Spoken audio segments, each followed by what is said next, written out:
In the 1700s, the American colonists are ruled by the British. In 1765, without the colonist representation, Britain enacts the Stamp Act, imposing taxes on every piece of printed paper.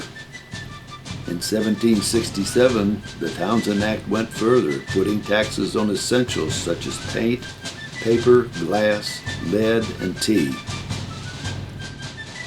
In March of 1770, dissatisfaction with the taxes required by the Stamp and Townshend Acts leads to public demonstrations in Boston.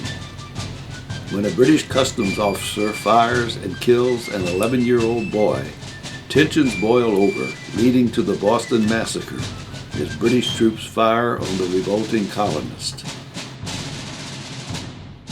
In 1773, colonists, angry over the taxes imposed without their representation, board a British ship dressed as Indians and dumped 342 chests of British East India Company tea into the harbor. A group of revolutionaries are formed from the 13 colonies to fight for independence. In March of 1775, Patrick Henry at the Second Virginia Convention presents resolutions to raise a militia, and 3 days later gives his "Give me liberty or give me death" speech. Two roads diverged in a yellow wood, and sorry I could not travel both and be one traveler. Long I stood and looked down one as far as I could to where it bent in the undergrowth, then took the other as just as fair, and having perhaps the better claim because it was grassy and wanted wear. Though as for that, the passing there had worn them really about the same, and both that morning equally lay in leaves no step had trodden black.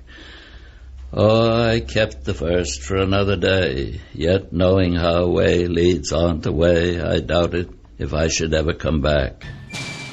In April of 1775, the British send troops from Boston to Lexington to seize an arms cache.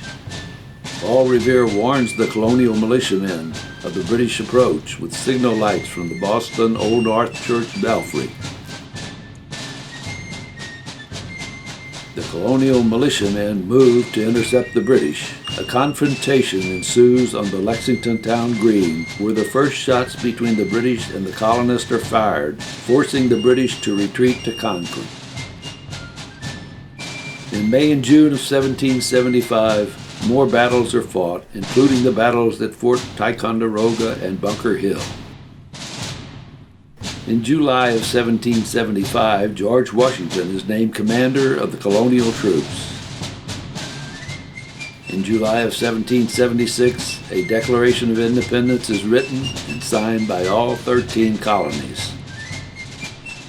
In October of 1781, the colonial army surrounds Yorktown and British General Cornwallis surrenders, bringing to an end the American Revolution. Willie lay in leaves no step had trodden black.